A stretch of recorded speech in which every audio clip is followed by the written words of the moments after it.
Zu prest zaude? Bai, segundo bat, argixa jarri biot, segundo bat.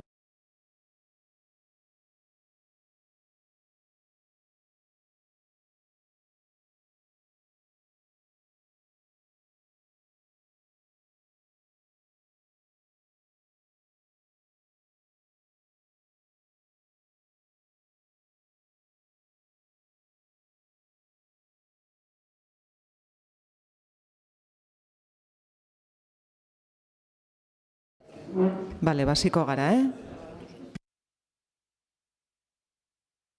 Bueno, ondo da. Zalde ondanoi, eskerrik asko etortzeagatik, herritarrak, beste guztiok, hasiko gara gaurko osoko bilkura. Eskatzen dutzuet azkenengo aldiz bezala mesez altu hitz egitea, bestela ez da entzuten ondo handik. Eta hori, bueno, eskerrik asko ona etortzeagatik, hasiko gara gaurko osoko bilkura. Lehengoko puntutik, 2023ko azaroaren 7ko bilkurari dagokion akta laburra irakurri eta onartzea.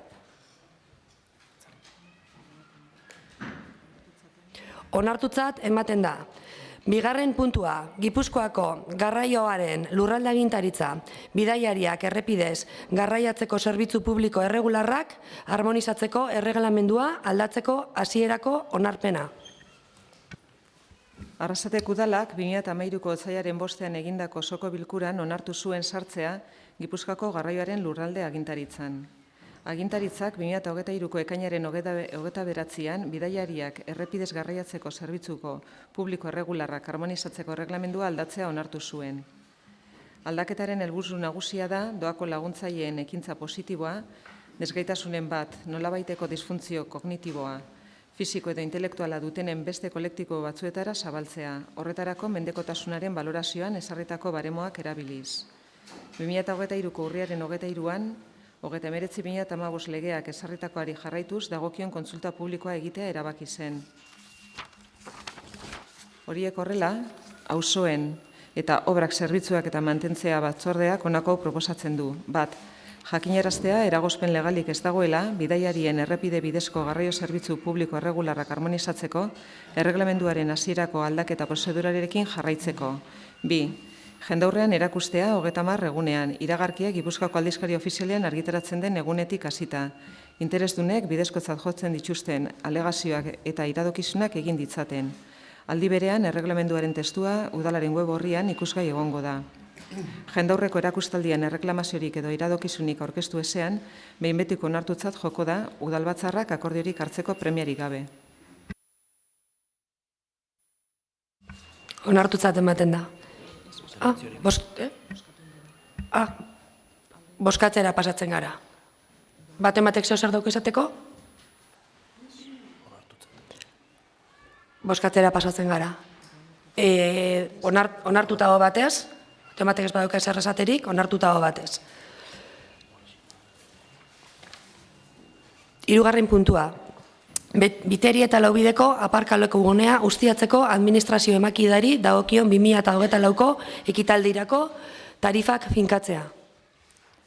Proposamen eguneratua aurkeztu da 2024 ekitaldiko tarifak finkatzeko Biteriko eta Laubideko aparkalekuen gunea ustiatzeari dagokionak. Emakidan jasota dagoenaren arabera. Horiek horrela hirigintza transizio ekologiko eta mugikortasun batzordeak honako proposatzen du. Bat, ustiatze tarifak onartzea Biteriko eta Laubideko aparkalekuetan, zeintzuk indarrean egongo diren 2024ko ekitaldian, ulertuta tarifak direla gehieneko presioak, aldi horretan aplikatzekoak. Bi, tarifak jakinaraztea esleipendunari, APK 76 aparkalekuak enpresari. Hitzartzerik, onartutzat ematen da. Laugarren puntua, 2023ko araudi plana aldatzeko proposamena. Bide publikoa terrazekin eta bestelako instalazioekin okupatzea arautuko duen ordenantza berria sortzea. Udal plenoak 2023ko otsailaren 8ean egindako bilkuran 2023ko araudi plana onartu zuen. Bertan ezen aipamenik egin bide publikoa terrazekin eta beste instalazio batzuekin okupatzea arautuko duen ordenantza berri baten sorreraren inguruan. Udalak uste du esparru hori ordenantza baten mailako arau bidez antolatzea beharrezkoa dela eta ordenantza berri hori sortzeko eman beharreko pausuak lehenbailen abiatu behar direla. Horiek horrela, hirigintza, transizio ekologiko eta mugikortasun batzordeak honako hau proposatzen du. Lehenengoa, 2023-rako araudi plana aldatzea, bigarrena, aipatutako aldaketa udal web orrian erakusgai jartzea. Hitzartzerik? Joana Sánchez. Baiola, atzaldeon guztioi. Bueno, hemen pare bat hitz esatiaga nahiko genuke, eta bueno, da, PSOEn lehenesten dugu ostalaritza sektorerako laguntza, eta pandemia garaian baimendutako terrazetan plazak handitzea. Bai ostalaritzak izan dezakeen hobekuntzagatik, bai infekzio berrien prebenitzeko irizpideari eusteko. Virusak, bai klasikoak eta bai klimaldaketak erraztutakoak. Horregatik, hemen bozka eskatzen dugu.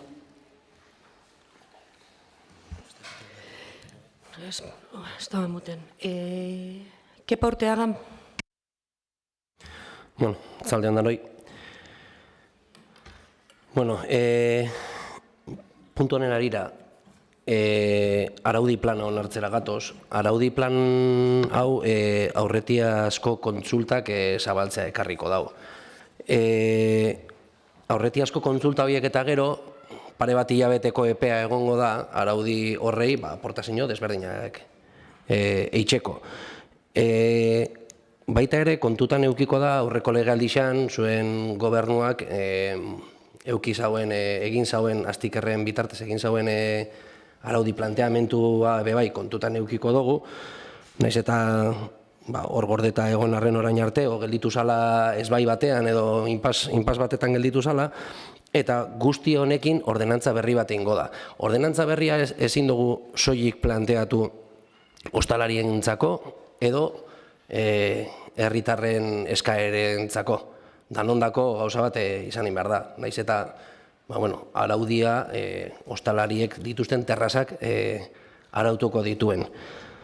Guia ustaietik gabiltza bilera desberdinetan bai ostalariekin eta bai auzotar desberdinekin, gure gana etorri dira, badakigu bai aurreko gobernuarekin egon zirela ostalariak eta bizilagunak hainbatetan, eta honekin ordenantza bat lortzea da daukagune gogoa. Eta naia, nik uste dute beharrezkoa da, eurak beharrezkotzat ikusten dute, bai batzuek eta bai bestiek, eta guk ere bai. Orduan, ez soilik ostalarientzako, baizik eta danondako. Ados bozkatzera pasatzen gara. Ordenantzaren hasieraren alde, aho batez onartzen da. 5. puntua. Galdaragain lanpostuen balorazioa berrikusteko prozesuan gertatutako akatsa zuzentzea. 2022ko abenduaren 15ko plenoak hainbat lanpostuen balorazioaren berrikuspenari buruzko proposamena onartu zuen. Arloko teknikariak egindako txostenean azaltzen denez, prozesu horretan akats bat atzeman da Galdaragina lanpostuaren balorazioa berrikusteko proposamena jasotzen zuen formulan. Horriek horrela, pertsonen batzordeak hauxe proposatzen du. 1. Galdaragin lanpostuaren balorazioa finkatzea. 2. Ezarritako balorazio berria indarrean sartuko da 2022ko azaroaren batetik aurrera. 3. Balorazio berri horren ondorioz, egin beharreko ordainketa 1.576,73 eurokoa da. 2023ko aurrekontuaren kontura burutuko dena. Horretarako nahiko suskitura dagoelarik. 4. Lanpostuen zerrenda jasotzea onartutako balorazioak eta Gipuzkoako aldizkari ofizialean argitaratzea. Hitzartzerik, ez. Aho batez. 6. puntua, presentzia kontroleko sistemaren kontratuaren lehenengoko luzapena. 2022ko abenduaren 31an Arrasateko udalak eta Premion Digitek etxeak udaletxeko presentzia kontroleko sistemaren hornitzea eta mantentzearen kontratua sinatu zuten. Mantenua emateko epea urtebetekoa da. Kontratuaren 3. klausularen arabera luzatu ahal izango da urtebateko beste 4 epez. Kontuan izanik kontratuaren iraupen epea bukatzear dagoela, beharrezkoa da berariazko luzapen akordioa hartzea. Horiek horrela, pertsonen batzordeak ondoko hau proposatzen du. 1. Premion Digitek etxearekin 2022ko abenduaren 31an sinatutako kontratua urte batez mantenuari dagokioz luzatzea, kontratuan ezarritako baldintzetan. 2. Luzapen hau derrigorrezkoa izango da kontratistarentzat beti ere aurrez abisatzen basaio gutxienez hilabete 2 lehenago kontratuaren iraupen epea amaitu baino. Hitzartzerik, Hau batez. 8. puntua, 2020-2023ko epeal... barkatu, 7. puntua.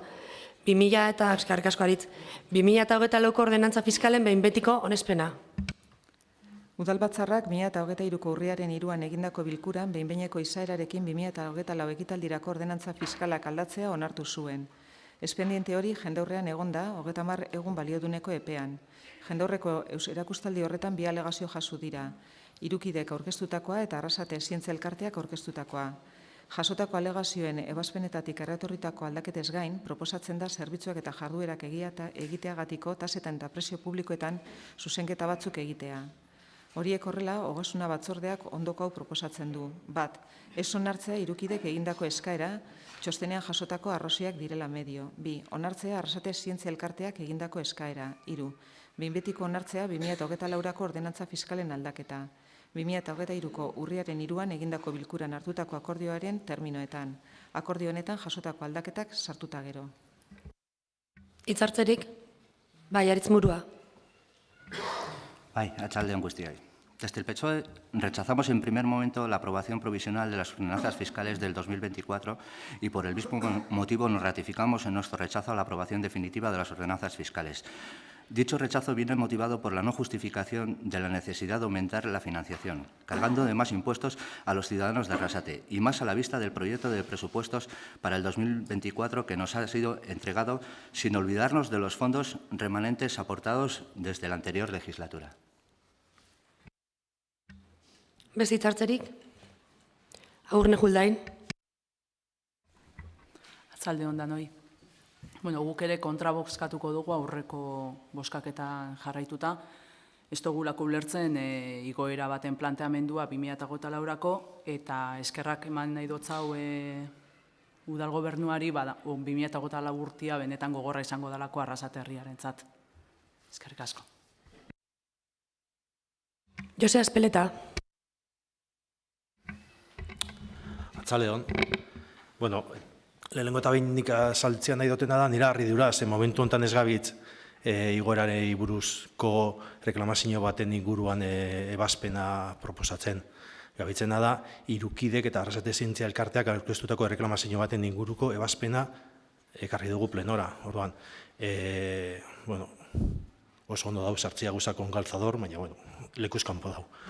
Eta bigarren kontua, azaltzean daiko nukena da, nire harridura be bai, agintaldi hasi izanetik, PNV-ko bozeramaileak behin eta berriro, klase magistral batzuk emunduzku guztioi, koherentziaren inguruan, esan ez, azkenengo 4 urtetan eta azkenengo 8 urtetan,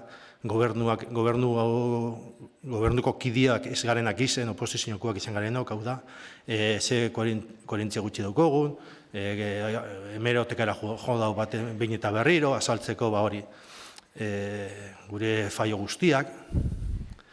Eta, klaro, esaten dutena da, master bat daukogu koherentzia horretan, eta oin ikusten dutena da, oso egun gutxiko aldearekin, PNV-ko ordezkariak, Ogasun Batzordean, gai hau azaldu, eztabaidatu eta erabaki proposamenaren irizpidea landudan lekuan, han aldeko botoa bozkatzen dau, eta gero plenora ekartzen den gai berdina, PNV-ko ordezkariak kontrako botoa bozkatzen dau.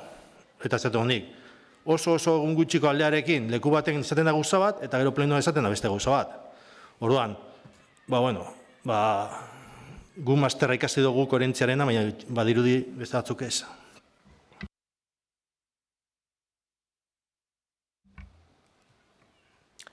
Bozkatzera pasatuko gara. Aldeko bozkak. Kontrako bozkak. Onartua gelditzen da. 11 baiezko eta 10 ezezko.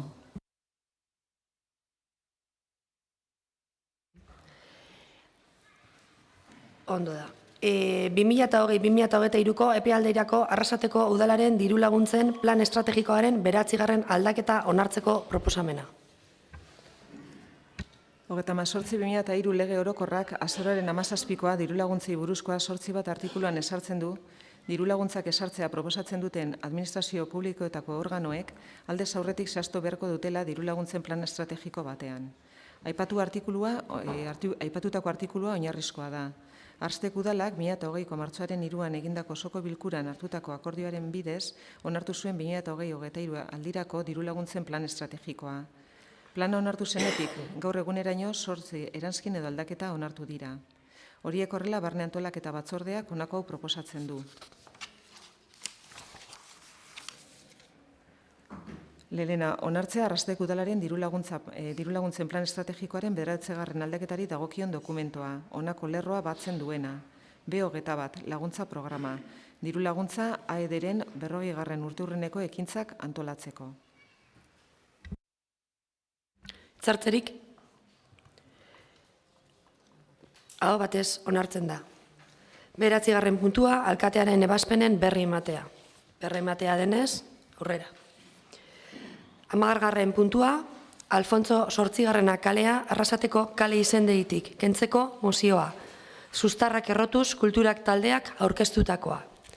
Lehenik eta behin gureko neuke, zuei utza ematea, zerbait esan nahi baldin badezue.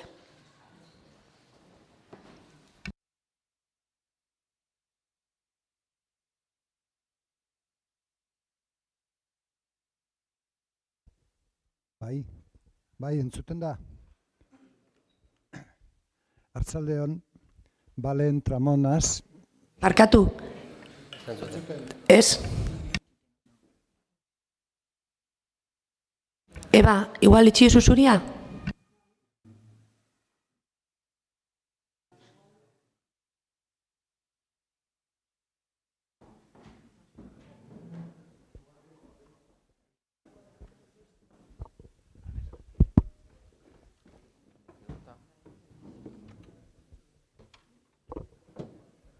Bat bi, oin bai.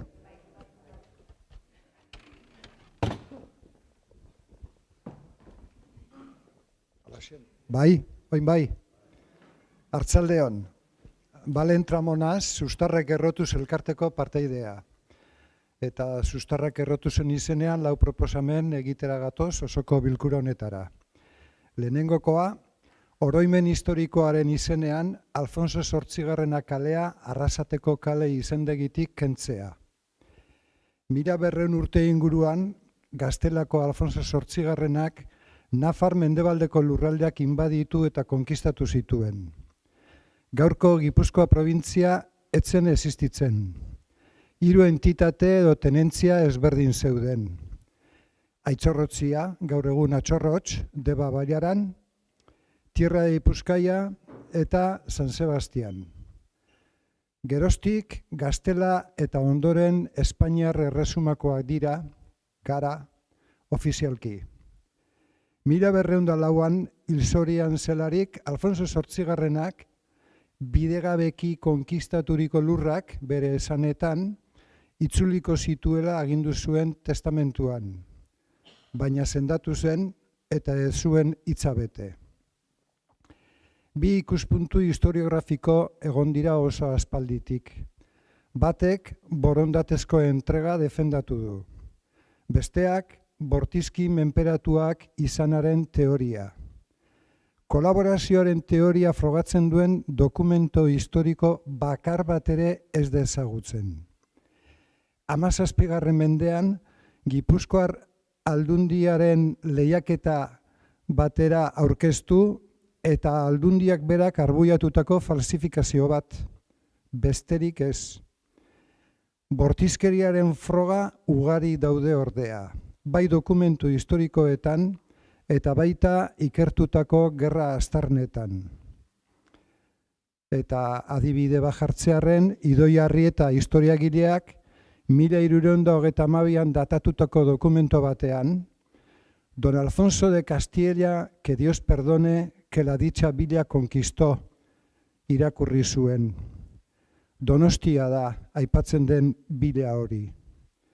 Madrileko Errege Akademiara baiestatzera joan zen, eta dokumentu berdinaren alboan, ojo, conquista de San Sebastián, oharra zetorren eskuz idatzita.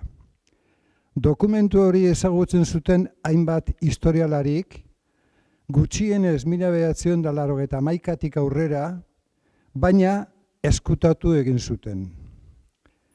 Oroimen historikoa ezinbesteko dugu gure herriaren identitatea eta bilakaera garatzeko.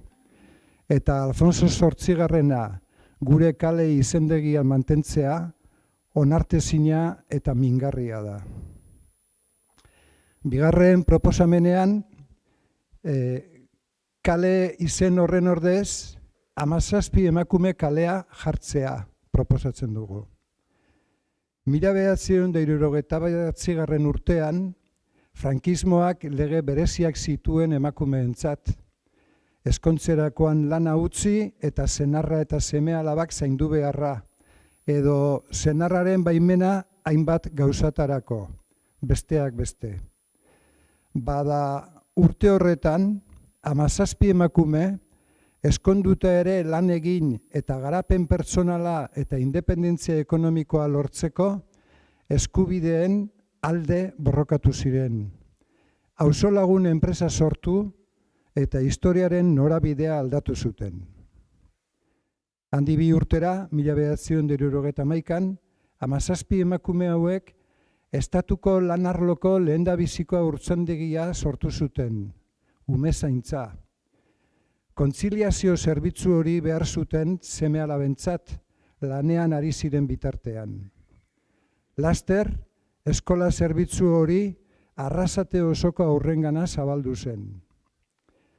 Gure herriko emakumeen ahalduntze bilakaera gogoangarria da, baina egun borrokan jarraitzen dute zaintza sistema publiko eta komunitario baten alde, bizitza duin baten alde. Hirugarren eskaeran, Gipuzkoako Foru Aldundiarekin harremanetan jar dadila eskatzen diogu udalari, egintza eta kronologia historiko bat aztertu dezan. Aldundiaren jauregian, sarrera nagusiko beiratean, Alfonso Zortzigarrena ageri da. Diotenez, nun eta Arrasaten, 1100 urtean, Gipuzkoako foruak sinatzen. Ez Gipuzkoako forua, ez da Gipuzkoa probintzia bera, oraindik ez ziren existitzen. Eta noski, ezinbestez, ez dago inun kontrastatua, halakorik gertatu zenik.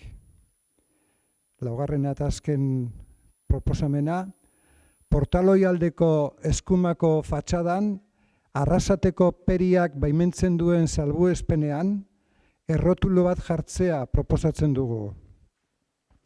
Testu hau jasoko luke. Gaztelak konkistatu aurretik, Arrasate, Atxorrotx izeneko tenentzian kokatua, egitura bateratu batean zegoen antolatuta. Nafarroako erresuma.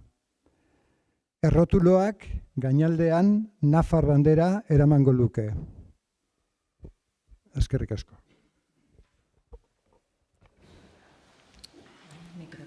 Eskerrik asko, oin.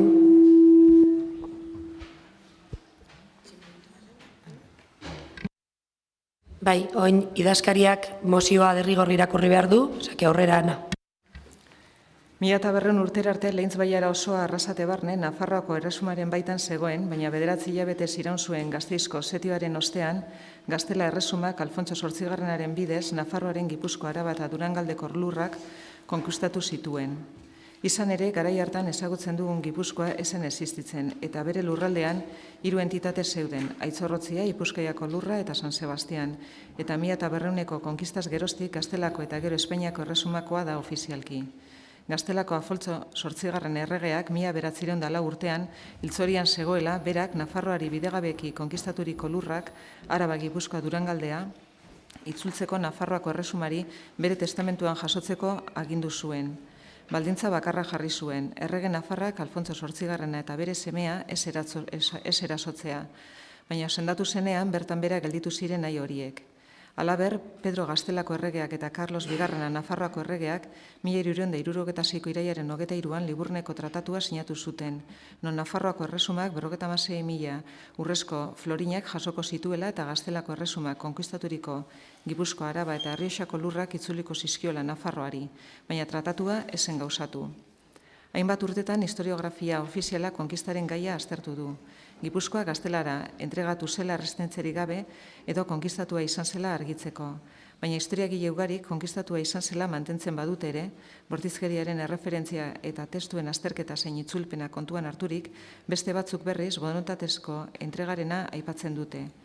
Nolanahi ere, egun kolaborazio teoria mantentzea posible izango balitz, ez dago inolako froga zehatzik horretaz eta tartean konjeturak, dokumentu faltsifikatuak besterik ez daude. Horrek guztiek erresistentziaren teoria sostengatzen du zalantzarik gabe. Era berean, 1200ko konkistaren erreferentzia Ximenez Berrada, Gaztelako erresumaren historiagileak, 1253an latinez idatzitako De Rebus Hispaniae liburua izan da eta sarri aipatu izan da konkistaturiko gaztelu eta gotorlekuen zerrendan arrastari buruzko erreferentzia esela agertzen. Soilik atxorrotxekoa. Kontua da, hainbat historiagile garaikideek testuan aitzorrotzia agertzen dela azaldu dute. Beraien iritziz, tenentziaren ardurapean gelditzen zen esparrua zen. Lintz Baiara, Oñati, Soraluze Bergara eta Ia Kantauri itsasoraino iristen zen lur zerrenda estua, dependentzia eklesiastikoari dagokionez Kalaurrako hartzape espikuarekin loturik zegoena. Izan ere, honekin loturik nabarmentzekoa da aipatzea, duela 3 hamarkada Colección de Documentos Medievales de las Villas Guipuzcoanas bilduman, Idoia Arrieta historiagileak ezagutarazitako agiri bat, 1332 urtean datatua dagoen, traslado del Fuero de San Sebastián sacado a petición del Concejo de la Villa Guetaria, izenburu duen dokumentuak horrela zioen. Don Alfonso de Castilla, que Dios perdona, que dicha villa conquistó. Jatorrizko agiriaren kopia eskatu zion Madrilgo Errege Akademiari eta bertan, hitzaurrean San Sebastián konkistaren gertaera ontzat ematen da, eta eskerreko aldean ohar bat, konkista de San Sebastián jartzen zuen. Ikusirik Donostia 1900ko Gipuzkoaren konkistaren barruan izan zela, eta aipaturiko dokumentua 1981tik aurrera historialariek dokumentua ezagutu zutela eta hainbatek ez dutela aipatu nahi izan informazioa, ematen du informazioa historikoki eskutatzen ibili dela. Bestalde, Arrasteko herriaren historia gertaera batzuk jasotzean, Santxo Abarka, Gaztelua, hainbat idazlek aipatu izan dute, tradizio bulgarrean oinarritzen direla, baina gero, gertaera hori historian oinarriturik ez dagoenez, berri sinesmen bat dela aipatzen zuten, eta horren ondorioz ezinezkoa zela onartzea. Ez dakiguna da, historikoki nork erabaki zuen hori, edo zer nolako historiografia jarraitzen zen hori erabakitzeko. Ezen hortze hori aldiz, ez da gertatu Alfonso Zortzigarrena erregi konkistatzaileak 1200 urtean Gipuzkoako fueroak arrasate sinatu omen zituela kontatu dutenean. Egun, egintza horren euskarria diputazioko beirategi batean islatuta omen dago, eta horretaz, bi gauza nabarmendu behar dira. Garai artean, Gipuzkoako foruak ez zeudela, eta urteatan Alfonso Zortzigarrena errege gaztelarra arrasaten izan zela kontrastaturik ez dagoela. Goien aipaturiko pasarte historikoak gure herriari dagozkionak dira. Herriaren oroimen historikoaren parte eta herri baten iraupenerako etengabe eraiki beharrekoak. Ezinbesteko prozesua baita gure identitatea garatzeko. Egun Arrasateko herriaren kale izendegian Alfonso Zortzi kalea dago. 1200 urtean Arrasate konkistatu zuen erregearen omenez hain zuzen ere. Eta hori oroimen historikoaren izenean hor mantentzea onartezina eta mingarria da gure herriarentzat. Horrela gauzak zera eskatzen dugu, proposamenak. A. Oroimen historikoaren izenean Alfonso Zortzi kalea Arrasateko kale izendegitik kentzea. B. Kale horren ordez 17 emakume kalea jartzea proposatzen dugu. 1979 urtean emakumeentzat lan egiteko frankismoak inposatua zituen hainbat lege, emakumeak eskundutakoan lana utzi beharra izatea, senarraren baimena izatea hainbat gauzatarako, senarra eta seme-alabak zaintzea. Bada, garai hartan 17 emakumeek erabaki zuten eskondutakoan lan egiteko eskubideaz borrokatzea. Bertan garapen pertsonala eta independentzia ekonomika lortzeko eta 1979an auzolagun enpresa sortu zuten eta historiaren norabidea aldatu zuten. 1971an 17 emakume hauen ekimena izan zen, estatuko lan arloko lehendabiziko ortzaindegia umezaintza sortzea, konziliazio zerbitzu hori haiek lanean zeuden bitartean bere seme-alabentzat behar zutelako. Laster, eskola zerbitzu hori Arrasateko osoko aurrengana zabaldu zen. Gure herriko emakumeen ahalduntze historia gogaingarria da, baina egun oraindik emakumeek jarraitzen dute borrokatzen zaintza sistema publiko eta komunitario baten alde, bizitza duinen aldeko borroka zaintzarena delako. Udalari eskatzea bere kultura sailaren bitartez, Gipuzkoako Foru Aldundiarekin harremanetan jar dadila, bertan beirategi batean Alfonso Zortzigarrenarekin loturik dauden egintza historikoak eta historia kronologiak azter ditzatela. 1100 urtean Gipuzkoako foruak ez zeudelako, Gipuzkoa berez esen existitzen eta Alfonso Zortzigarrena urte hartan Arrasaten izan zela foru horiek zin egiteko kontrastaturik ez dagoelako. D. Portalai aldeko eskumakaldean dagoen fatxadan erratulo berri bat jartzea, Arrasateko periak baimentzen duen salbuespenean, non jasoko den testu hau. Gaztelako konkistaren aurretik Arrasate Atxorrotz izeneko tenentzian kokatua, egitura bateratu batean antolatua zegoen. Nafarroako erresuma. Errotuluak goikaldean Nafarroako bandera izango du. Zartzeak. Joana Sánchez. Bai.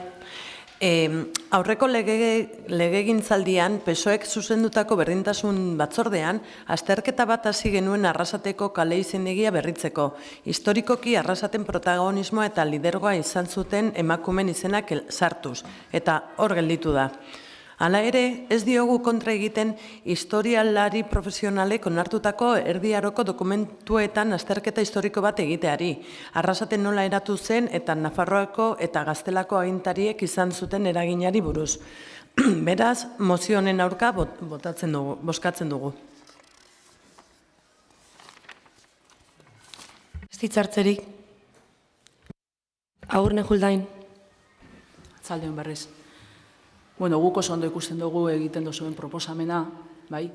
Baina pixkat hildo horretatik pentsatzen dugu igual hasi geinkela protokolo bat lantzen, kale izendegia aztertzen eta zelan aldatu, ze irizpide jarri aldatzeko, ez? Oin daukogun proposamen honen aurrian hasi, baina urrengo proposamen batzuk bai egon lehizkelako, eta lehenengo irizpide batzu markatu, eta horren aurrian, danak berdin jorratzeko. Orduan, guk abstenitu egingo gare mozio honen aurrien, horregatik, eskatzen dut hau udala gobernuari, protokolo bat martxan jartzia, bai. Baike Paurteaga. Arratzalde ondan hori. Lehenik eta behin Agurne eta Joanari erantzuko zaituztet.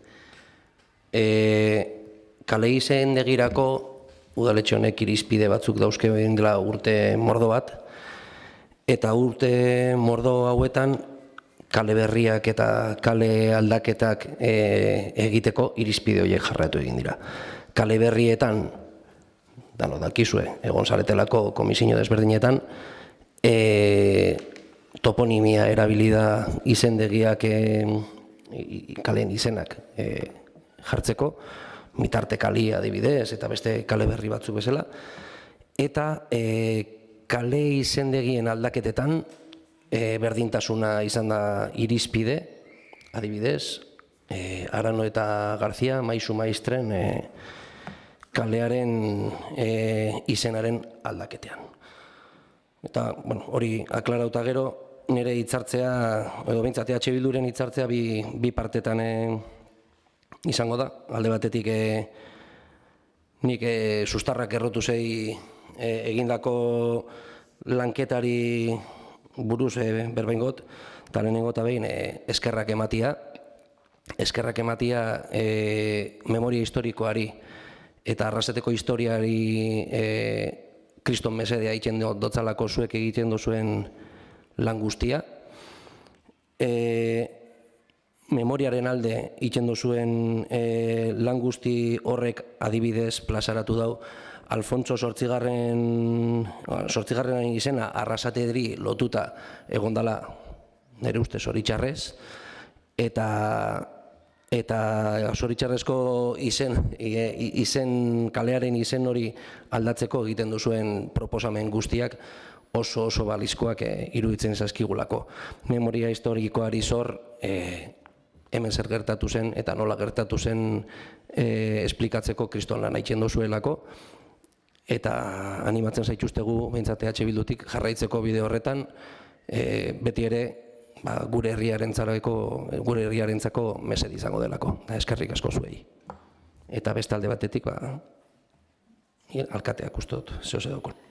Bai, nik alkate bezala eta oposizioari errespetu osoz, eta Arrasatear emakume bezala, taldeko emakumeen izenean baita ere, lehenik eta behin eskerrak eman nahi dizuet hemen etortzeagatik, auzolaguneko langile zaretenok, auzolagun kooperatiba fundatu edo sortu zuten emakumei eskerrak ematean nahi diet eta baita bere zenidei, ez bakarrik Arrasaten eta kooperatibismoaren eta lanaren alde egin zenuten borroka horregatik, baizik eta zuek sortutako bidetik, ez bakarrik beste kooperatiba batzuk, baizik eta Arrasateko herrian, zerbitzuetan eta beste lan batzuetan lan egiten zuten gure amek, gure izebek, aukera izan zutelako, beraien etxeko lanak utzi eta kanpora lana egitera irtetzeko. Eta aukera hori izan da, gure herrian eta gure baiaran, aintzindari izan zareten emakumei eskerrak. Horren esker, eta hemen batzu jarritxa zaudete, ez bakarrik kooperatibetan, tabernetan, beste leku batzuetan etxetik kanpora lan egin duzuen guztiak, emakume guztiak izan zarete. Niretzako eta gure taldeko emakumeentzako eta Arrasateko emakumeentzako eredu. Eta zuei esker, gara gu garenok, eta benetan bihotzez eskertzen dutzuet, kale honen izen aldaketa hau, benetan merezi dozuelako, eta herri honen historian, emakumeak merezi dutelako beren lekua. Merezi dugulako eta borroka honetan hemendik aurrera asko aukagu egiteko. Baina gaur egiten duguna aletxo bat da. Eskerrak, Sustarrak Errotubus elkarteari eta eskerrik asko bihotz-bihotzez gure alde aurretik lan egin duzuen emakume guztiei. Bozkatzea pasatuko gara. Parkatu, Eba. Eba, Win. Bai, eskerrik asko Sustarrak Errotuz elkarteari, nik bat egiten dute Maider esandakoarekin, gutxi gehitu dezaket, eskerrik asko 17 emakume hoiei bidea zabaldu zenutelako, eta eskerrik asko Sustarrak Errotuz taldeari mozio hau ekartzeagatik eta aukera irekitzeagatik. Emakumeen aitortza asko falta da gure herrian, eta hau lehena izatea espero dut.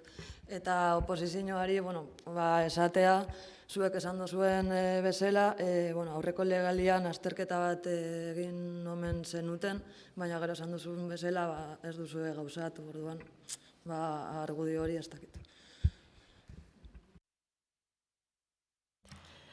Bozketara pasatzen gara, mozioaren alde,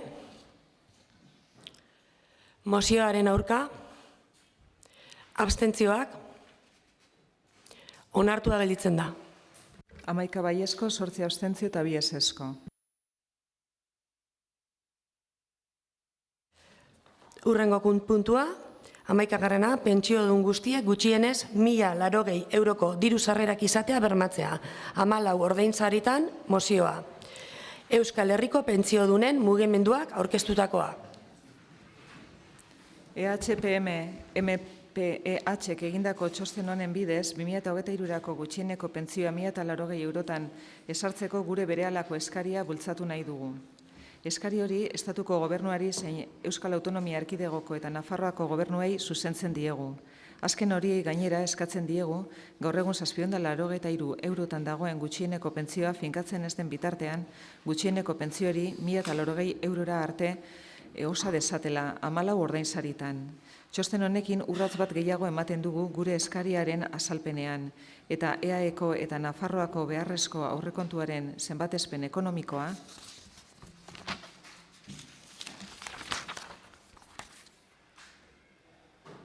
kalkulatuko dugu. Gainera, txosten horretan adierazten dugu eskaera hori premia sozial urgentea eta justiziazkoa dela. Erakunde publikoek herritarrei bizi baldintza duinak bermatzeko behar diren erabakiak hartzeko betebeharra dutelako. Baldintza horiek, lanetik etorritako dirusarrerarik ez duten adineko pertsonen eta pentsiodunen kasuan, gutxieneko dirusarrera nahikoak bermatu behar dituzte. 1.080 euroko gutxieneko pentsioa esartzeak nabarmen murriztuko luke pentsioetan dagoen genero aldea. Bizi kostuaren igoeraren arabera pentsioak ez errebalorizatzearen ondorioak nabarmenak dira. Txostenaren 13. orrian ikus daitekeen bezala, egiaztatzen dugu azken urteetan 2011tik 2023ra LGSA 641,40 eurotik 1.080 eurora igo dela, baina gutxieneko pentsioa 601,40 eurotik 783 eurora baino ez da igo. Pentsioak soldata geroratuak dira, zalantzarik gabe, eta haien zenbatekoa zuzenean lotuta dago jasotzen diren soldatekin. Beraz, gutxieneko pentsioak ere LGSA izan behar du erreferentzia gisa.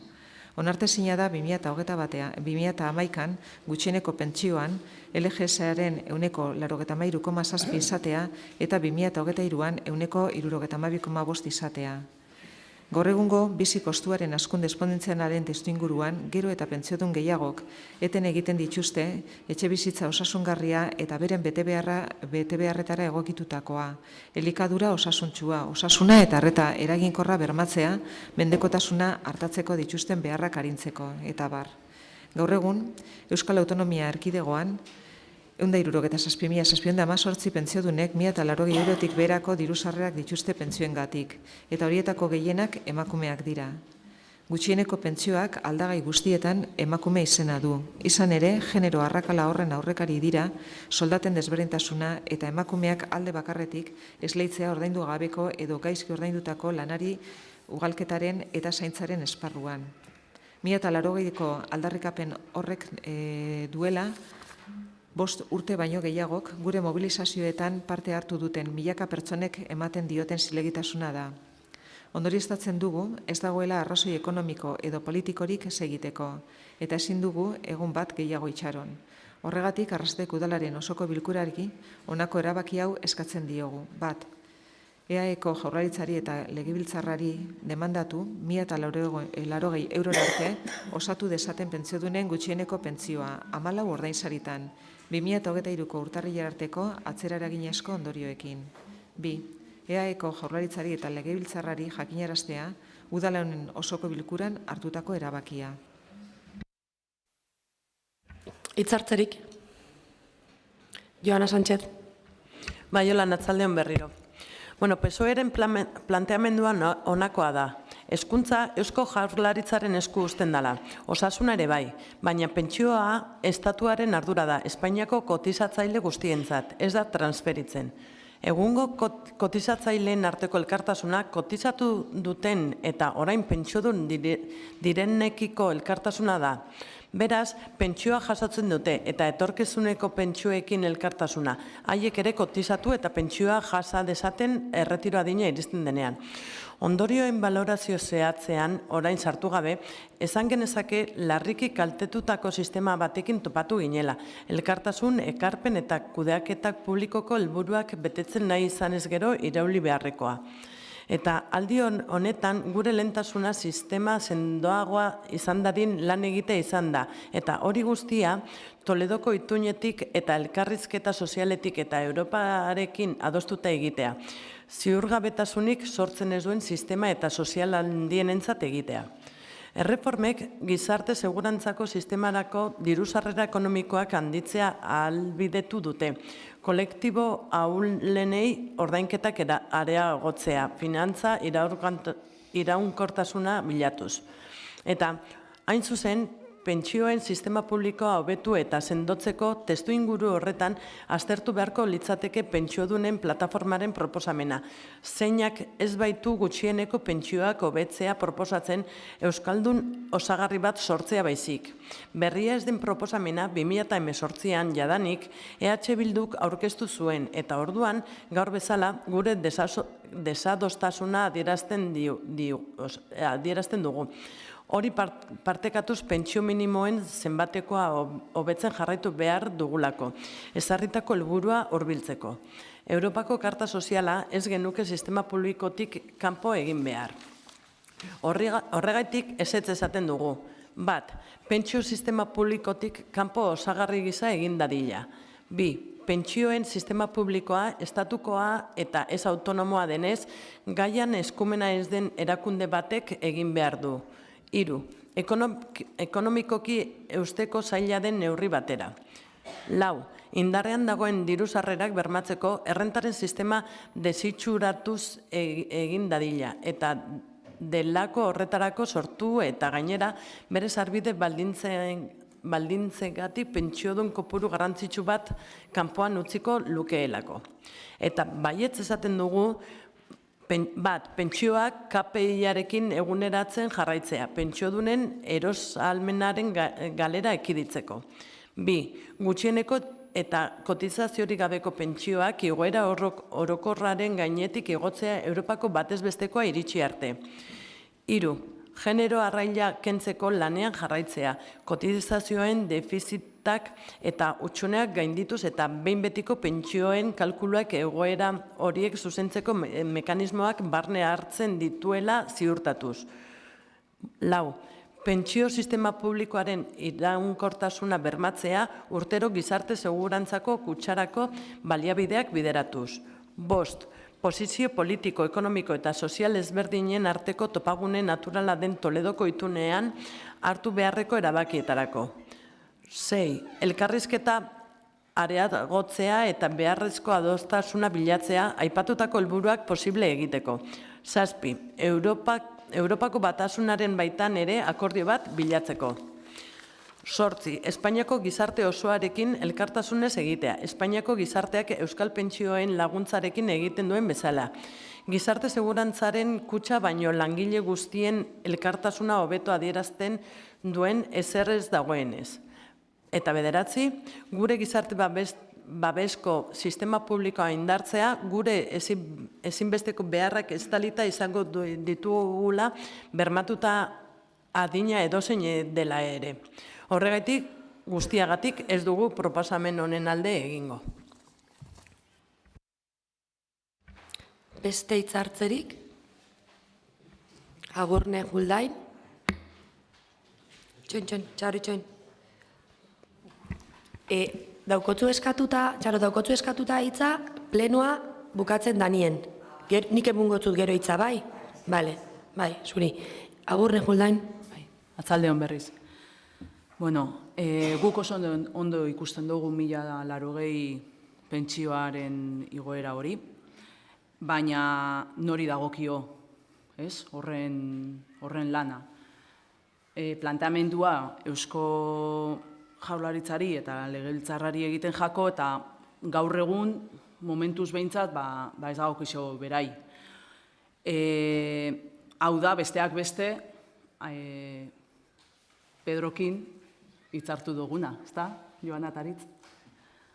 Hau pasatzen danean Euskadira, bai, eskatuko dotzau, eskatu beharrekuai, baina ontxe bertan ezin dugu alde boskatu honekin, ez? Euskadin bai daukogula eta Eusko Jaurlaritzan bai landu da eta lantzen jarraitzen da RGIaren lanketa bidez, pentsiodunei beraien babesa eta laguntasuna. Guzti hau 2022ko abenduan EAJak, PSOE eta Podemosek alde boskatuta EH Bilduren abstentzioarekin, bai. Baina RGIaren lege berriak bai laguntzen dago horretan zeozer badago hemen, bai. Momentuz, hori da daukoguna, gizarte segurantzan gaia ona ekartzen danean, orduan ez auki zalantzarik, orduan gu geu joango garela horren alde azkar, orain arte lanketa egindan bezala, bai. Baina, hori, esan bezala, Madrilen lan asko dau, eta espero dugu laizter burutzi lanketa hori. Eskerrik asko. Eba, Uin. Bai, nik eskerrak emutea pentsionista taldeari, 5 urte Astelnero plazan zaudete, eta erresistentzia eredu bat zarete niretzako eta askorentzako ere. Azkenean zuen borroka gure borroka ere da, gure pentsioak hor kolokan daudelako, eta eskerrik asko mozioa ekartzeagatik, baita ikuspegi feminista dauelako egiten duzuen irakurketan, esan duzuen bezala emakumeak pairatzen dute pentsio bajuenak, eta hori, eskerrik asko eta gure aldeko bozka daukazu, nola ez. Juanito, azkeneko aldiz mesedez eskatzen dutzut,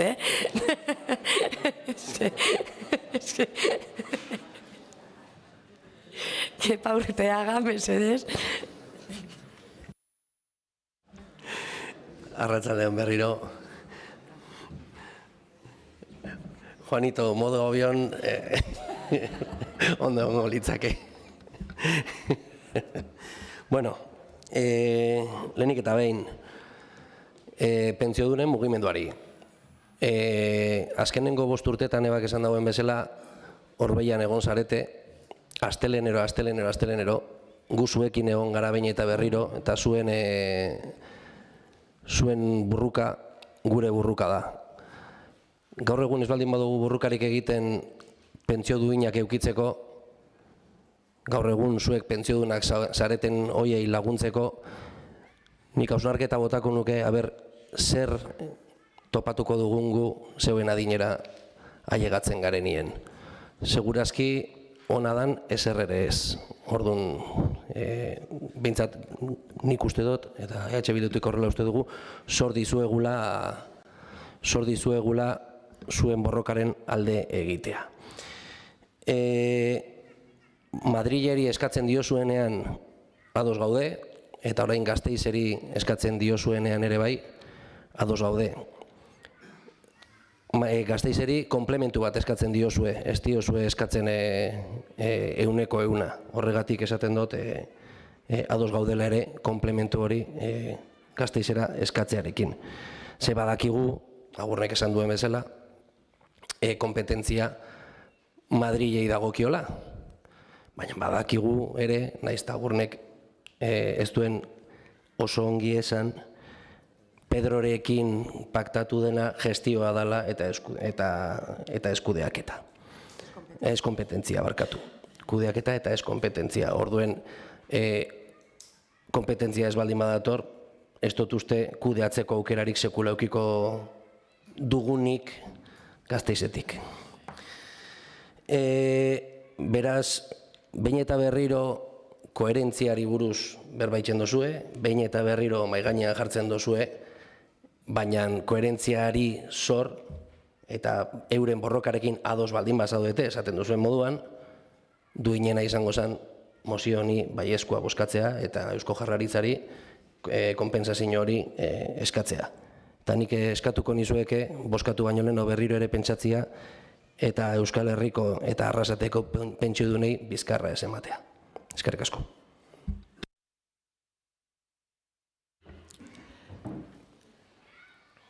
Beste hitzartzerik ez dau. Bozkatzera pasatzen gara, mozioaren alde. Mozioaren aurka. Onartua gelditzen da. 11 baiezko eta 10 ezezko. Hurrengo mozioa eta azkena 12. Euskal Zaintza eredu sendo eraldatzaile, feminista eta komunitario baten aldeko mozioa. EAJ-PNV udal taldeak aurkeztutakoa. Historian lehen aldiz, joan den urriaren 29an, zaintzaren eta laguntzaren nazioarteko eguna ospatu zen, eta testuinguru horretan ekimen asko antolatu dira Euskadin zaintza eredu berri bat aldarrikatzeko. Osasun sistemaren eta Euskal Gizarte Zerbitzuen kalitatea eta sendotasuna funtsezkoak izan dira COVID-19 pandemiaren aurkako borrokan, eta orain itur sozial eta politiko berri bat adosteko garaia da. Gure zaintza eredua lidergo eta erantzunkizun publikoan oinarrituta eraldatzen jarraitzeko, sektorearekin, eragile nagusiekin eta inplikatutako gizarte erakundeekin lankidetzan. Era berean, gizarte gisa, generoan oinarritutako rolak eta estereotipoak hautsiko dituen eredu aldaketaren alde egin beharra dago. Gaur egun, Gipuzkoan 4 pertsonatik batek 1,2,9 65 urte edo gehiago ditu. Gipuzkoako biztanleriaren zahartzea da gaur egungo erronka nagusietako bat, eta hortik eratortzen da zahartze aktibo eta osasungarria sustatzeko beharra, baita estrategiak garatzekoa ere, adineko pertsonek pairatzen dituzten mendekotasun eta bazterkeria egoeren gorakadaren aurrean.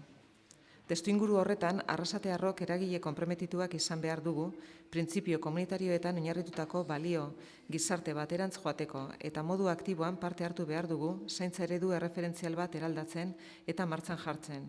Zaintza eskubide unibertsala eta pertsona gizarte ongizateko eredu berriaren ardatz nagusia izango dena. Horregatik guztiagatik, Arrasatek udalari konpromisua hartu dezan eskatzen diogu Euskadiko zainketen aldeko itun sozial berrian parte hartzeko eta zainketa sistema sendo, eraldatzaile, komunitario eta feminista defendatzeko eskatzen diogu. Horretarako, ardatz estrategiko hauek garatzeko konpromisoa hartu ditzan eskatzen dugu. 1. Pertsona zainketa eredu berriaren ardatza. Arreta pertsonalizatua, unibertsalia eta kalitatezkoa izateko eskubide subjektikoa bermatzea. 2. Zainketen profesionalizazioa. Zaintza modu formal eta informaletan diharduten langileen lan baldintzak sendotzea eta hobetzea. Elkarrizketa sozialaren bidez eta laguntza sistema indartuz. 3. Etxeko zaintza lehenesten duen sistema. Adineko 10 pertsonetik 8 etxean bizitzen jarraitu nahi dute. Horregatik, genero ikuspegia galdu gabe, etxeko zainketak hobetzea eta berrikuntza txertatzea beharrezkoa da, zaintza profesionalizatuz, familia zaintzaileari lagunduz eta komunitatearen parte hartzea indartuz. 4. Berdintasunezko eta zuzena den sistema. Zaintzaren ardura emakumeek izan dute historikoki eta horregatik uste dugu beharrezkoa dela feminismo konprometituan eta berdintasunezkoan oinarrituta zainketan emakumeen eta gizonen erantzunkidetasuna txertatuko duen gizarte eredua aldatzaren alde lan egitea. Ikuspegi intersekzionala hartuta. 5. Koordinazio soziosanitarioa areagotzea. Gizarte eta osasun sistemen arteko lankidentza handiagoa eta hobea izan behar da. Erabiltzaileek arreta integrala jaso dezaten Euskal Administrazioaren aldetik. Mendekotasuna, dibertsitate funtzionala, gaixotasun mentalen bat edota gizarte bazterkeriako egoeraren bat izan. 6. Komunitatea indartzea. Giza garapen iraunkorrerako gune gizako komunitate loturak indartzea, gizarte kohesio eta zaintzarekin konprometitutako erakunde, elkarte eta pertsonen parte hartzea areagotuz. 7. Zainketen iraunkortasuna eta kalitatea bermatzea. Eraginkorragoak izan da kudeaketa hobetzea. Horretarako baliabide ekonomiko berriak aztertuz eta egungo zainketaren ereduaren bideragarritasuna eta etorkizuneko ongizatea bermatuko duten neurri fiskal berriak hartuz, belaunaldien arteko konpromiso berrituarekin. 8. Zainketen elkarlaneko gobernantza.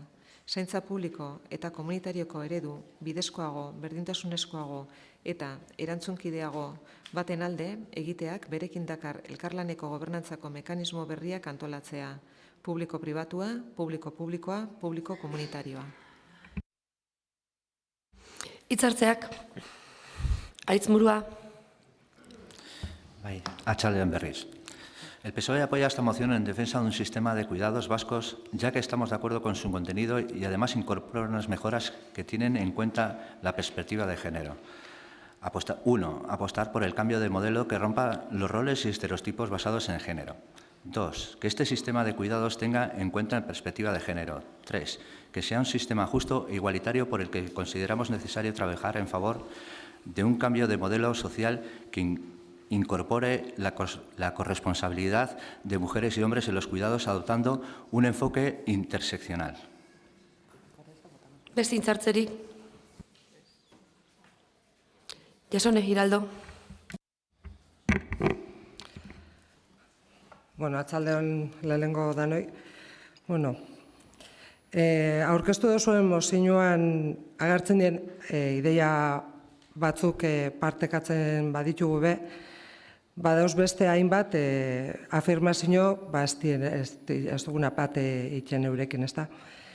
Eta haratago begiratuta, haratago begiratu dugu, bizitzak eta zaintza erdigunean jarri dauen greba orokor feminista baten ostien, halako mozio bat aurkezteko moduak eta helburuak, zelabait atzetik aurpegi garpekita eta itxurakeria besterik ez dabiela erakusten pentsetan dugu.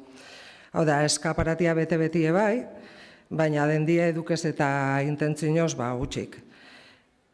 Ausardia be, euki dozu, pandemia garaia aipatzeko. Eskerrik asko. Batez be, 2020an herri honetan komunitatetik eraikizan zaintza sareak inongo udal babesik gabe egindako esfortzua eta lanari aitortza egiteko aukeria muten dozuelako, nahiz eta berandu heltzen den be. Zaintza sistema komunitario bat eraikitzeko, behetik gora egiten den prozesu bat da, eta instituzioak berau babestu eta elikatzeko ardura zuzena dauke, edo ukibiko leuke. Baina noski horretarako zaintza eredu eta sistema komunitarioan sinistu behar da zintzoki. Eta bai, bada garaia, zaintza eredu eraldatzaile batean oinarritatuko politikak egiten hasteko. Eta horregatik, guk arrasateko eragiletan norbanakoekin batera, lankidetzan, gure harriko zaintza sistema arretak berezia jarriko dugu, eta zaintza arloak azken 8 urtietan jasandako utzikeriari aurre iteko, proiektu berriak martxan jarriko ditugu, eta martxan dauzenak indartu ingingo ditugu. Bizitzak erdigunean jartzeko, gizarte kohesionatu eta zaintza sistema publiko komunitario bat eraikitzea azken helburu izango dauen. Edozein ekarpen ondo etorrixe izango da. Eta noski, baita aurrekontuetan be. Eskerrik asko. Beste hitzarterik? Eba? Bai, ni berriro koherentzia aipatukot. Aurreko legealdian oposizioari... Eskertuko notzueke, ordezkariak hitz egiten ari dienien entzutea edo behintzat zuen artien ez hitz egiten egotea edo mobiak erakusten mesedez, errespetuagatik, batez ere. Hori, oposizioari eskatzen zenutena, orain ez duzuela betetzen, ez? Bozera maile batzordean eskatu nion AJ-ari mozio hau erretiratzea eta lanketa bat egitea, uste dudalako alderdi guztiak zer esana daukagula zaintzaren inguruan, eta erantzuna izan zen, hurrengo galdera izan zen, proposamenak onartzen zenituzten, eta momentu horretan erantzuna izan zen baiet, baina gero proposamenak egin, eta zuen erantzuna izan da ez duzuela proposamen hauek onartzen. Bide batez, bat egiten dut Jasonek esan duenarekin, nire proposamenak hurrengoak ziren. Mugimendu feminista eta Arrasateko greba feminista asanblada aipatu eta egin duten lana balorean jartzea, pandemiaren irakurketa kentzea, ez dugulako bat egiten, eta zaintza eredu publikoa defendatzea. Zuen mozioaren izenburua da, gure eredu sendoa, eraikitzailea, feminista eta komunitarioa, baina igual hor hitz bat edo bi, falta zaizue publiko-pribatu hori, gero bai mozioan hola agertzen dena.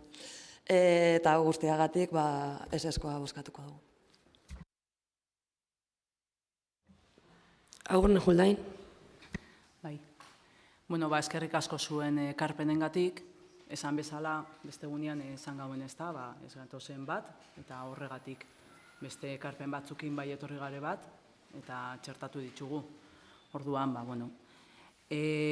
gutxi dau gehitzeko mozio honen azalpenian, anak irakurri dau, eta bakarrik guk sinisten dugu gure ereduan, Gure eredu honen alde jarraituko dugu lanian, eredu sendo bada, eraldatzailea, feminista eta komunitarioa. Datuak azaldu bezala, ezta? Bueno, Gipuzkoako Foru Aldundian adibidez, datorren urterako aurrekontuen 50% gizarte politikei zuzenduta dau. Inoiz baino aurrekontu handiena. Pentsatzen dugu aurrera pauso polita dala, ez? Biztanleko gastua 2024ko aurre ikusten da 724 eurokoa, 2015ean baino 253 euro gehiago. 11.169 plaza foral ditugu gaur egun Gipuzkoan, 2015ean baino 1.253 gehiago. Gizarte segurantzan afilatutako pertsonak dira 24.562, bai? Eta gizarte zerbitzuekin lotutako jarduerekin 2010ean baino 10.090 gehiago. Adinakoen egoitzen zentrotako soldatak 104,5 igo dira, bai, 2015 eta 2023 bitartean. Etxeko zaintzaileen kontratazioetarako dirulaguntzak ere igo dira azken urteetan. Gipuzkoan, esan bezala, 4 pertsonetatik batek 65 urte baino gehiago ditu. Erronka, nagusienetariko bat daukaguna da biztanleriaren zahartzea, ezta? Gaur egun Gipuzkoan 65 dira adinekoen egoitza kopurua, 65. 5.251 plaza ditugu guztira. Plaza publikoak 188 dira, eta hauetako 182 irabazi asmori gabeko erakundeen esku daude. Orduan, uste dugu datu guzti horrekin argi gelditzen dela gure eredua, sendoa, eraldatzailea, feminista eta komunitarioa dela. Mila esker. Bai, Kepa Urteaga. Nik apuntetxo bat ontxe argudiatu dozunari agurne. Esan dozu aurrekontuetan Gipuzkoako diputazioan onartu indala 150 proposamena dela. Hori onartzeko gehiengorik ez daukezue, zuek eta alderdi sozialistak, eta hori onartu ahal izateko edo EH Bilduren baieskua, edo Elkarrekin Podemosen baieskua behar dezue, edo alderdi popularraren boska feminista eraldatzaile eta sendoa beharko duzue. Eta zaila izango dela uste dute hori horrela saltzea. Alderdi sozialistarekin, alderdi populararekin boskatzen baldin baduzue, zuk esandako hitz horiek pixkatxo bat ez baian gelditzuko liratezke.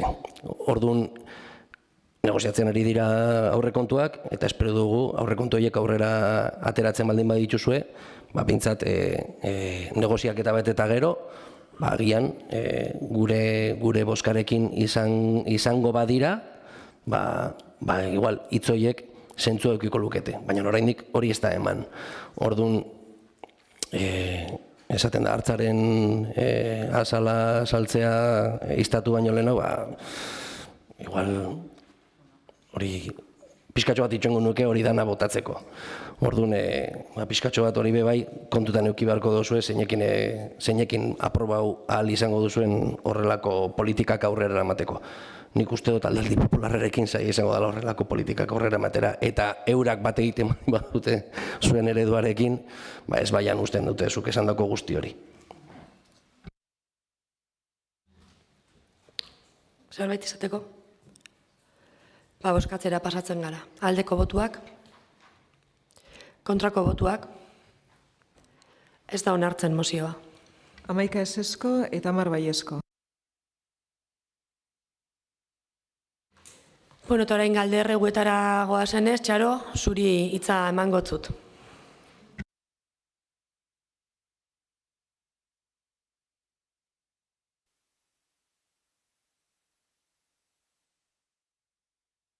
Bueno, atzalde hondenok, entzuten da? Bai, venga, entzuten gauzak hemen ez dakit. 6 urte eramaten dugu borrokan, 6, pentsau, emakumeak ze pentsio dauko.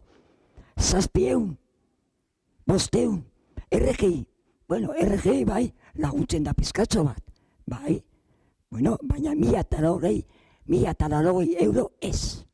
Ez, dau, emakumeak guztiok, pensiodunak guztiok ez, baina gehiena dau, baina txarto. Dana igo da, dana. RGI esaten duzue, zer RGI, zer, joaten bazara eskatzera eta ez da moten. Batzuk bai, beste batzuk ez, RGI. Eta zue, Madrilera joateko. Egon ginen Madrilen, bai, autobusian, bai, pensionistan, han be bai, Espainiaran, bai. Pensionistak be bai, berarekin gauz. Claro, die pensionistak, horre bai die pensionistak. Eta gu elkarrekin goiz berarekin. Baina ez dut pentsau, etxen inbidau 6 urten, geixa. Euskal Jaurlaritza, dauko dirua, pentsau. Dauko dirua, zertarako. A ber, tren de alta velocidad egiteko. Hori bai, claro, hori bai ez da, hori bai da ona, hori eze tren, hori trena, ze ona da. Eta pensioa zer? Nik ez daukote 1.000 euro, nik ez dauko bizitzeko dirua. Nik kotizazuen jau. Eta ni emakume, eta zela nahin jot, emakumeak. Ba hori, greba indiogun, ez da, eta hori, koidadoz, laguntza, bai, pertsonakin, eta dira gutxi. Emakumeak, zuek zarete emakumeak, bai, igual dirua ez da falta, seguro ez, baina guri bai. Guri, hau herria, gora, lan eta lan, eta gero zer, pensioa zer, eskatzeko Madrilera, zenbat ematen dagoen Madrila. 3.8, zer da hori, kalkulau, zer da hori. Emakume bat, kobratzen da bada, pentsau, hori pentsau inbida, kobratzen bada bada, 700 euro.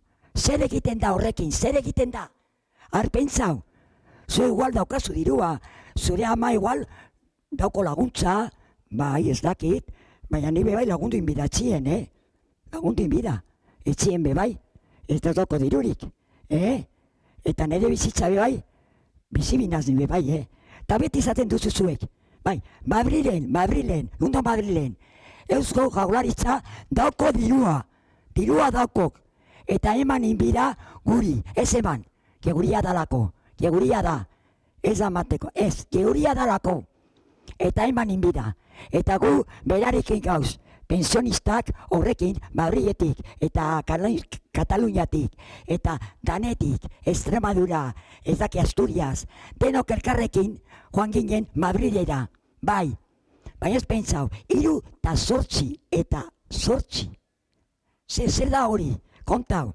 igual, pensio daukazu 2.000 eta ezaki zer, zeo zer bai, claro, eta ni daukote 700 euro eta zer inbigau, zer inbigau, arpentsa inbiozu, bueno, lehenengo, ezain bigau eskerrik asko, EH Bildu, eta ebari bebai, elkarrekin Podemos, eta badakizu zuei, egunero, astenero, horregoten gare, eguzkiakin, txaparriakin, lurrakin, ezebez, horregoten gire, hortze, eta gero bebai, esaten dau bebai, kepa, ekote Gasteizera, parlamentura, eskatzera, eta zer itzen dauen, ezebez, zer garagu, haber, pentsau, gara personak, ez gara personak, borregetik esaten dut, gara personak, eta laguntza, zer laguntza ematen duzu zuik, laguntza. Gu lan asko indugun, lan asko, eta hoi merezin jugun bizi bat, onena. Bale, bueno, eskerrik asko zuek, eta zuek pentsa zer egiten duzu.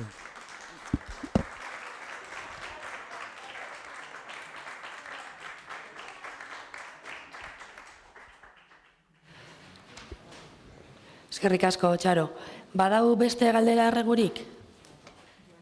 Joana, esan. Bai, gaur noi atzalde bat, berba eta berba. Bueno, puntu hau, Juan San Astian pasautakoa da, Bueno, ez dakit konturatu zareten ala ez, baina ordu berean, ere leku berdinean, egun berdinean, bi batzorde desberdin egitera ditu duzue, bat kultura eta beste hezkuntza, bien artean solapatzen. Ez dakit, hau ondo ikusten duzue, zuentzako zein da garrantzitsuena? Kultura, hezkuntza, zer da hau? Zuen arteko harremana hau da? Bi batzorde, ordu, egun eta leku berdinean jartzia? Taldeko bilerak ez dituzue egiten, ala? Zuek emandako taulan jartzen du hezkuntzako batzordea asteazkenetan izango dela, bigarren asteko asteazkenetan. Eta ez duzue betetzen, orduan zertarako taula? Ez duzue betetzen. Hau da hurrengo 4 urteetan eukiko duguna? Zuentzako lan modu ona da hau? Markatu, baina ez dut ulertzen. Hemen bi gauza nabarmentzen dira. Zuen arteko harreman txarra eta besteekiko errespetoa. Eta ez bakarrik gurengan dauko zuena, baizik eta teknikarien gana dauko zuena. Hau ez da lan egiteko modua. Berriro esango dut, ze batzorde da garrantzitsuena? Hezkuntza, kultura. Gogoratzen dutzuet planifikazioaren ardura talde gobernatzaileari dagokiola. Kasu honetan EH Bildu eta Podemosi. Plangintza honen helburua da Arrasateko herritarrei udal eskumeneko zerbitzu honenak eskaintzea. Eta herritarrek ekaineko azken hauteskundeetan hautatutako eragile guztien parte hartze politikoa ahalbidatzea. Udal honetan gertatzen ari denak ez du aukerarik ematen udal eskumeneko zerbitzu honenak eskaintzeko helburua lortzeko. Ez da herritarrek hautatutako zinegotzien parte hartze politikoa lortzeko ere. Berriro esaten dut, hau da hurrengo 4 urteetan eukiko duguna, zuentzako lan modu ona da hau? Eskerrik asko. Bueno, Joana, lehenik eta behin. Uste dut honek gauzak plenuan ez diela lantzekuak, baina, bueno, botatzen bozu erantzuna mungotzugu. Zuek bizi negotzi zaret, ez da? Bi batzorde solapatzen dienien, esariek apasak bata joateko batera eta beste bestera? Hori nik itxautzuten galdera da. Bigarrena, gure arteko harremana da. Orduan, zure balorazioak uste dut lekuz kanpo da zela. Horreatik uste dut, gai hau ez da okiola hemen foro honetan botatzeari. Bai, solapa hoin zan. Zuek ere gobernuan zingozen garaian aldaketak egote ziren. Eta batzuk moldatu egin ginen, eta hori normala izaten da. Solapatuko diela hemendik eta 4 urtetara ezin dut esan. Bizi negotzi zariela eta kapasak zariela batak leku batera joateko eta bestia bestera, baita ere. Orduen, a ponerse las pilas. Eba, Uin? Bai, Joanari esatea aurreko legealdizan berdina gertatzen zala. Hitz egiten duzunean udal gobernuaren erlazioari buruz, hitz egiten duzunean teknikariei buruz, zuei buruz hitz egiten zaudete. Aurreko legealdizan berdina gertatzen zen, eta zuek bi zarete, baina ni bat. Eta niri bai ez zenidaten ahalbidetu batzorde guztietara joatea, zuek aukera daukazue. Aurpegia izan behar da horrela hitz egiteko, zuek berdina egin zenutenean. Eta gainera batzorde horretan azaldu zen, kasualitate bat izan zela eta saiatuko ginela berriro ez gertatzen. Hau, erabiltzea plenoan horrela, benetan, lotsagarria da. Ta gainera, bozeramaile batzordean ez galdetzea edo gaia ez ateratzea ere, zerbait gatik izango da. Besterik ez. Ez dakit nola esan dezakezu horrelako gauzak, zuek orain dela hilabete batzuk berdina edo okerrago egiten zenutela. Besterik ez.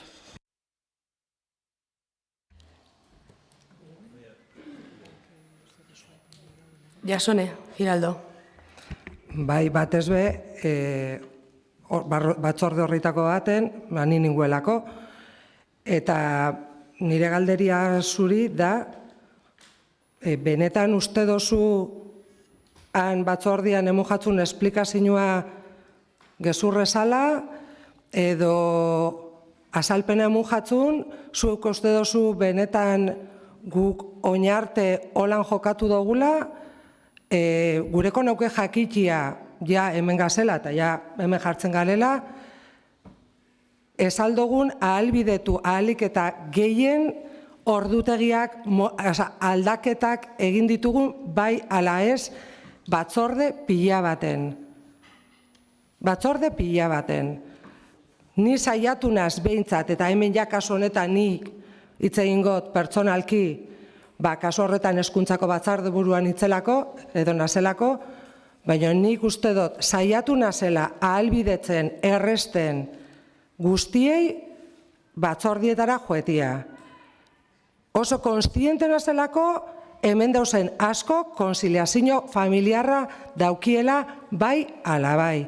Eta saiatu naz, eta saiatuko naz, eta inoiz ez nazkoengo txarrera solapatzen ez batzorde bat, ez bilera bat, eta ez ezer. Eta hori hemen esaten dut. Eta hau, berau, niregan etorri eskero, lasai kafe baten bueltan, bebai esango notzun. Baina jake plenora karri dozun, hemen ere erantzuna bebai. Joana? Bai, bueno, nahi neban komentatzia, ez dakit, batzordiak, taula, sobre todo da taula, eman zenuten taula, kalendaixua. Ez dia betetzen. Abenduan gae, hezkuntzako azkenengo batzordia izan zen urriak 11. Belaunaldi batzordia izan zen urriak 10. Bai, a ber, baina joan zan ostien, azaroak bukaeran zan, nik esate dutzut urrian 11. Nik uste dut denbora dagoela, ez? Eta ez azkenengo momentuan bata bestia isolapatzen. Gauzia da, kalendaixua ez dala betetzen, hori da. Eta gero korrikan, solapo itxen dia gauzak. Joana, gauza bat esan bihotzut. Fantzan, legislatura guztian, ohiko plenoak zien hileko lehengo martizenean. Eta joan zan, legislatura guztian, esan egon ohiko pleno, nik ez da hitzen bat, baina nik uste Laura ez diela heldu. Pleno guztiak zien ezoikoak eta danak zien lehengo martizenetik kanpora. Eta hori, egon ginenak, joan zan legislaturan badakigu. Orduan, benetan, aurpegia behar da, hau guri solape bat egondanien eta daukotzu nien nahikoa zinegotzi hori ekiditzeko eta jasoneko oso ondo esan dauen bezala, ez da bere batzordea bakarrik aldatu zuek eskatuta, Beste batzuk ere eskatu dute ordutegiak aldatzea eta aldatu izan ditugu. Ustot berriz esate hotzut, ez da gaia hemen lantzeko. Hau, gai interno bada, bigarren aldiz dasatoz plenora barne gaiekin. Baina nahi baldin badozu taularen inguruan hitz egin, bota 4 urte atzera eta ikusi gui zeran darabilgu zuen gure egiutegiak orain 4 urte. Hirigintza batzordea eta osma batzordea izan dira finenak, azkenengo 4 urtietan. Bai, ero ez? Bai. Finak eta egun berdinetan. Bestiak jai alai, eta plenuak nite kuento. Eta beste gozat esate dutut, ja jarrita. Neuk eskatu nauen lehengoko plenuan asunto pertsonal, osasun pertsonal bategatik aldatzea eguna, eta jaso nauen ezetza. Eta lehengoko pleno horretan, ordezkaria ni izan beharrian, izen zan gizon hau. Bai, ero ez? Orduen, guazen ikustera zer egin dozuen eta zer eskatzen zabitzien orain. Eta berriz, eta jasonen hitzak jarraituta, eskatzen baldin badizgu zue aldaketak.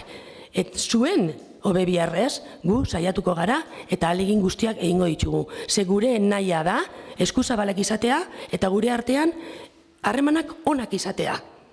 Ez duguna sentitu azkenengo 4 urtietan, guk ez dotzuegu egingo. Saiatuko gara eta horrela izango da. Baina gauza honek plenora ekartzea lekuz kanpo dau.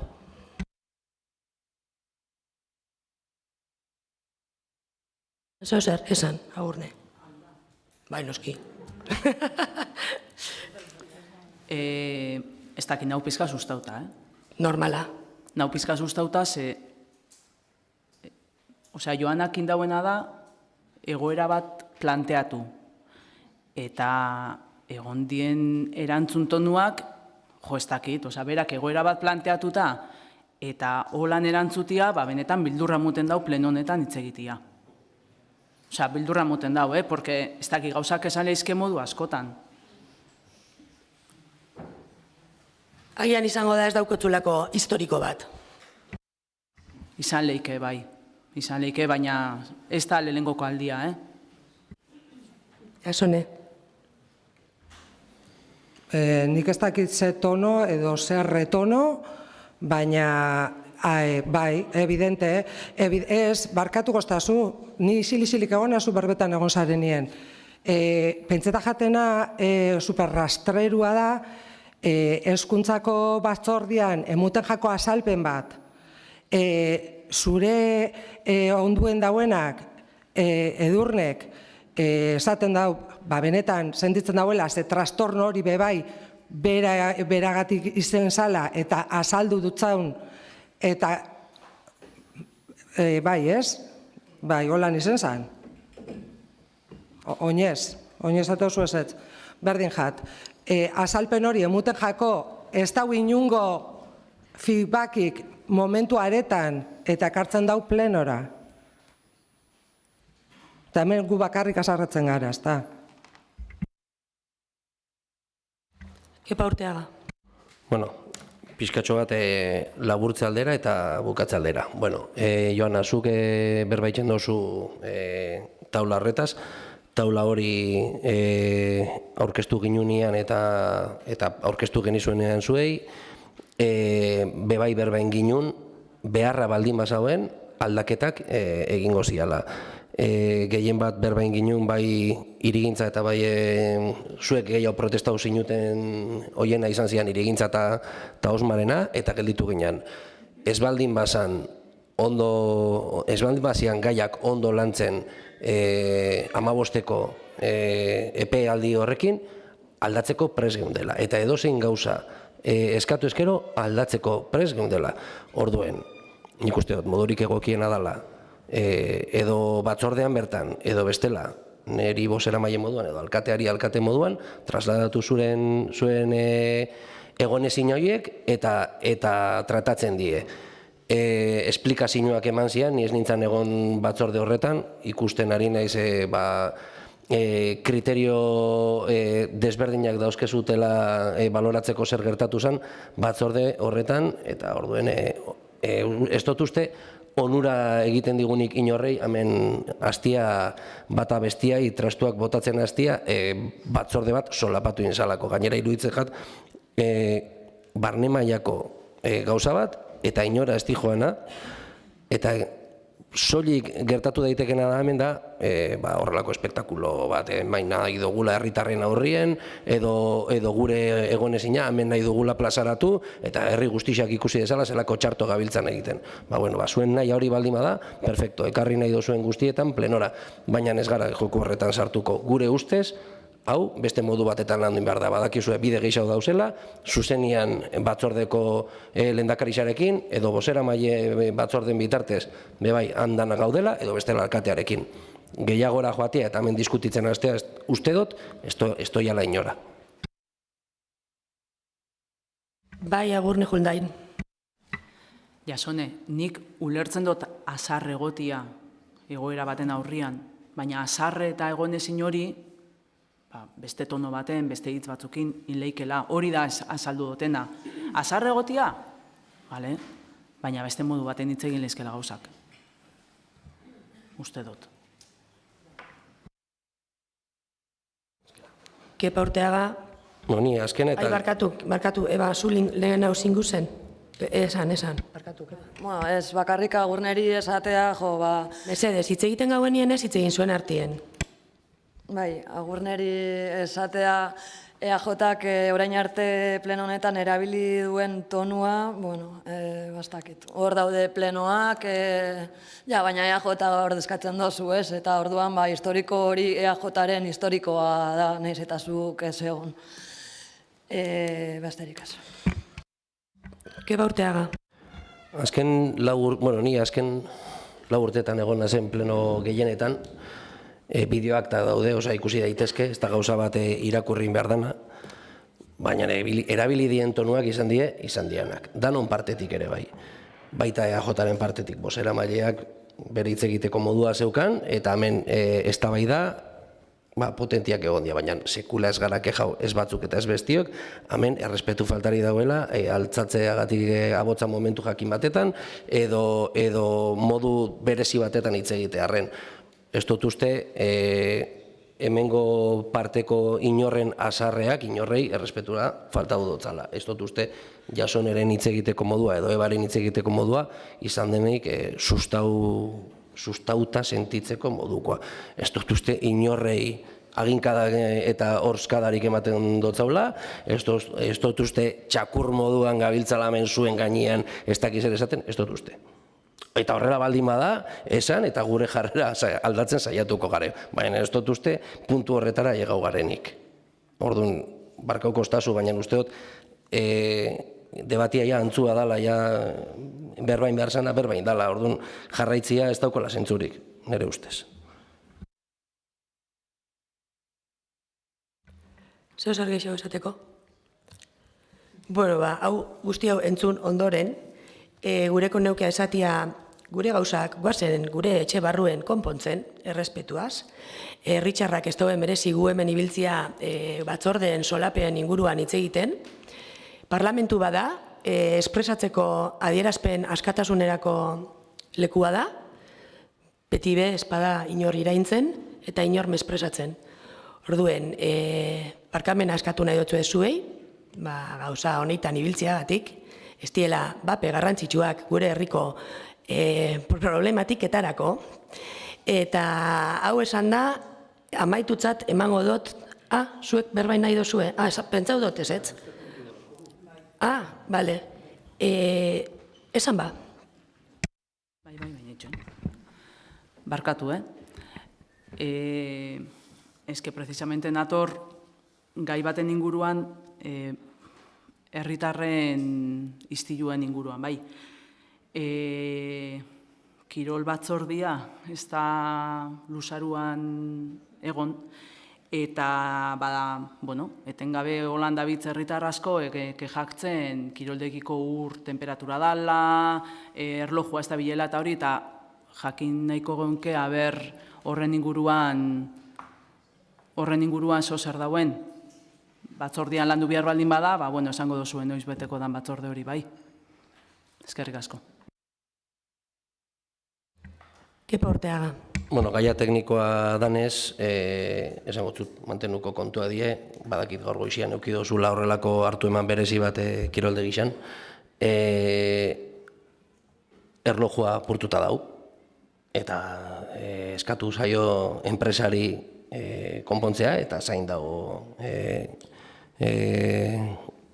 kiroldegian zain daude hori konpontzeko, eta ez dut uste besta pleno gaia danik, ez? Mantenuko gauza bat plenora ekartzia, ez dakit berbaitzen hasiko gare zenbat foko fundiruin zaizkigun eta zenbat aldatu ditugun edo, ez? Osea, mantenuko gauza bat da. Naiz eta batzordea ez deitzu, mantenuko kontua da. Osea, ez dakit, ez dut ikusten plenoko gaia danik. Baina, bueno, konpontzeko eskatu inda eta jungo da enpresa konpontzera.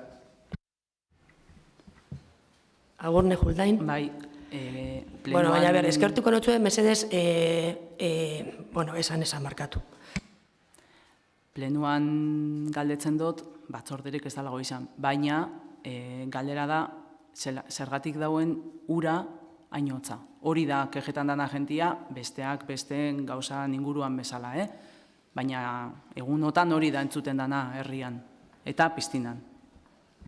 Berriro esango dut, mantenu kontua da, baina ura dau 26 gradutan momentu honetan, 26 gradu da legeak esan zuena arazoak egon zianean energia fosilen edo erregai fosilen krisiarekin Espainiako gobernuak jarri zituen muga batzuk, nun esaten zauen gradu bat baja egin behar zala temperatura, gradu bat, eta gaurko neurketa da 26 gradu.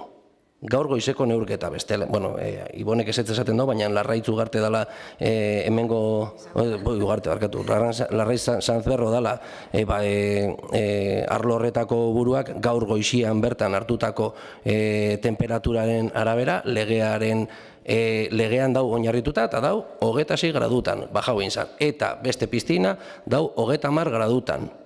Esaten dauela legeak 32tik 31ra bajauzan legeak esan zuelako, eta 31tik 30ra. Badakit hotza izan daitekela, baina legeak horrela behartzen dau, horrela ezarri izan norma bat nun gradu bat jetxin behar zan, argixak 10etan itzalin behar zian, eta patapapapapapapapa, neurri batzuk ezarrin zialako. Orduan, legearen arabera dau. Gaur goizian, ze kexak sartu zian abenduaren batan eta espreski deitu dut horretarako gaur goizian, gaurko neurketa dia 26 gradu. Ostiraleko neurketa zian 26 gradu. Orduan, ez dakit, kanpoan hotz gehiago itxen dau. Eta orduan, sentsazio termikoa bat euki dezakezu, baina piztiraren temperatura da legeak esartzen duena. Gaur goizekua zan 26, eta atzokua ez dakit, baina ostiral goizekua zien 26 bebai. Makina, dau makina bat, nun jartzen dozun temperaturia, eta ez da ukitzen.